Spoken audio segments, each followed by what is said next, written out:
Risk factors of cancer, you could call it causes, but they are not cancer. I mean, cancers do not have well-known causes yet.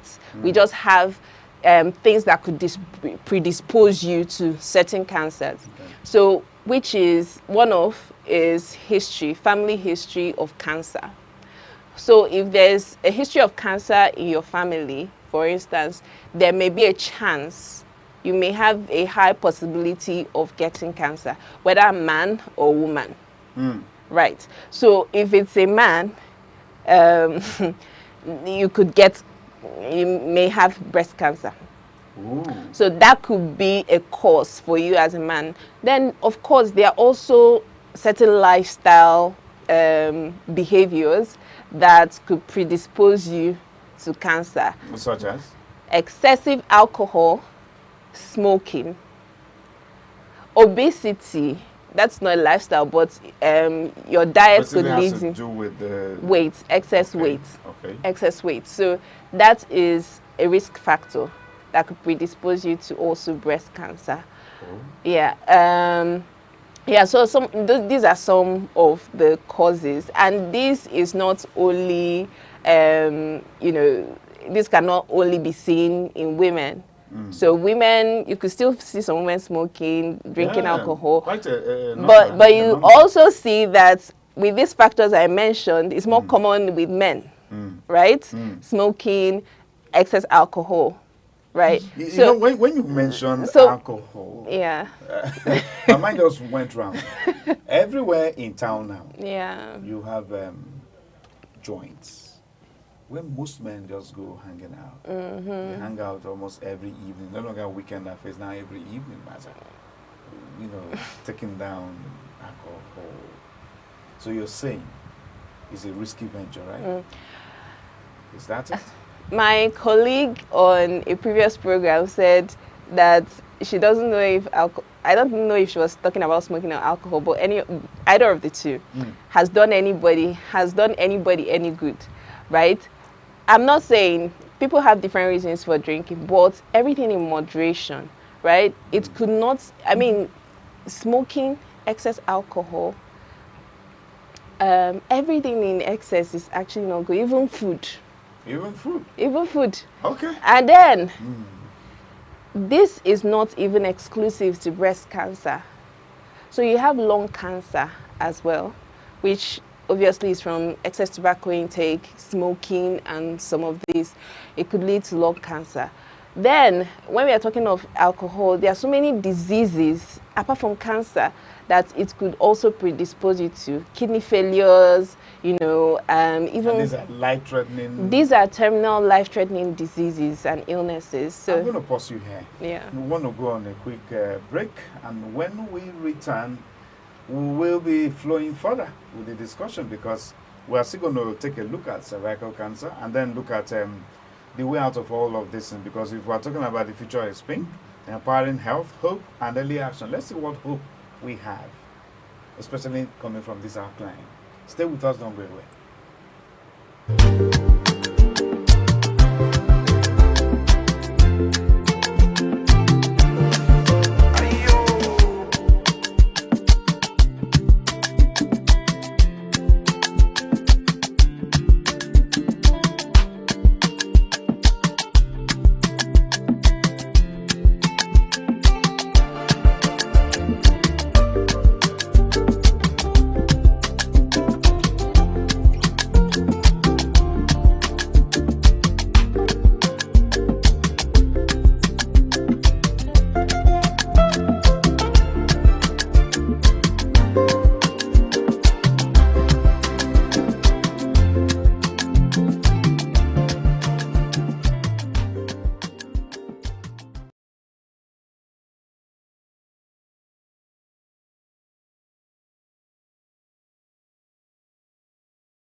Hello, I'm Debra Wakoba. I am Chidimike Mede. I am Uche Osai. I'm Chiwendo Ifeonwankwe. My name is Obobina Samson.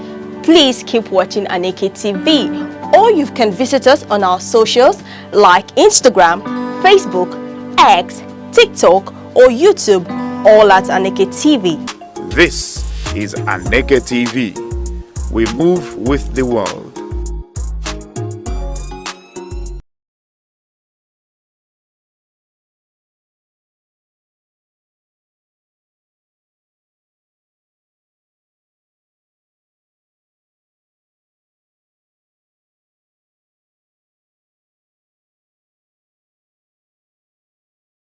All right, there, viewer.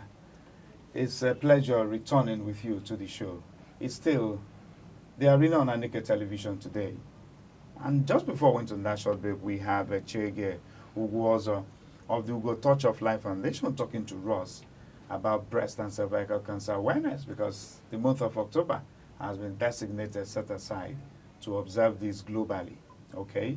So if you have a pre-knowledge about breast, cervical cancer before now, well, maybe you could add, maybe top up your knowledge on it through this program. But if you don't know before now, just know that it's a killer disease, right? Yes.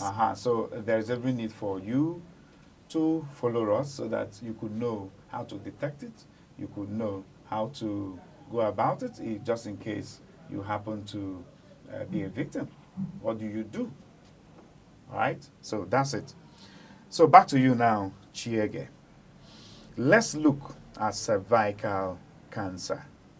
What is it all about? Yeah. It's still for the woman, right? Yes. Even though you told us breast could equally be for the man. Yes. So cervical now. Cervical is strictly for women because men do not have cervix. So, which is unfortunate anyway.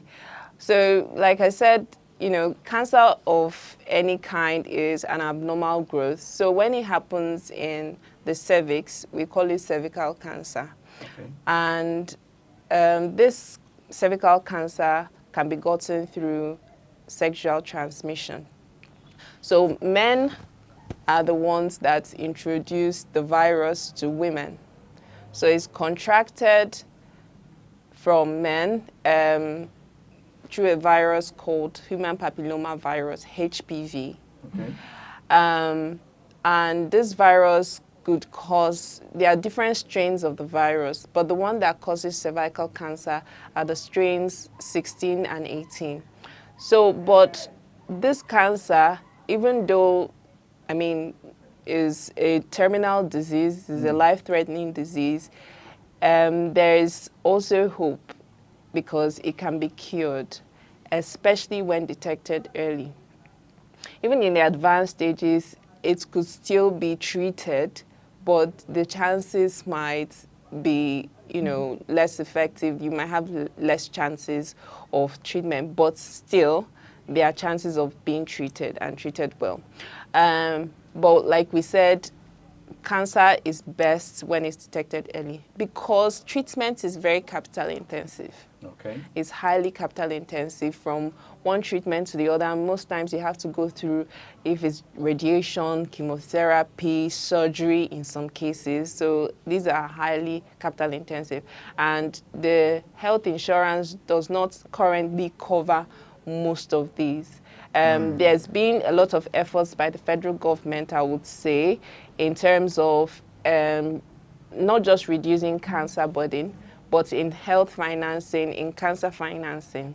So a few years ago, there was a launch of the Cancer Health Fund, which is a pool of funds that the federal government reserves for treatment of certain cancers. It's not for all the cancers yet, but for the cancers that we are talking about, breast cancer, cervical cancer, even prostate cancer, there are... The prostate now is for the man. Prostate is for men. Yes, so women do not have the problem of prostate cancer. This time Yes, around. so but there is a funds for it, even though, you know, there's clamor for increased funding for that because it's it's underfunded in quotes, Okay. right?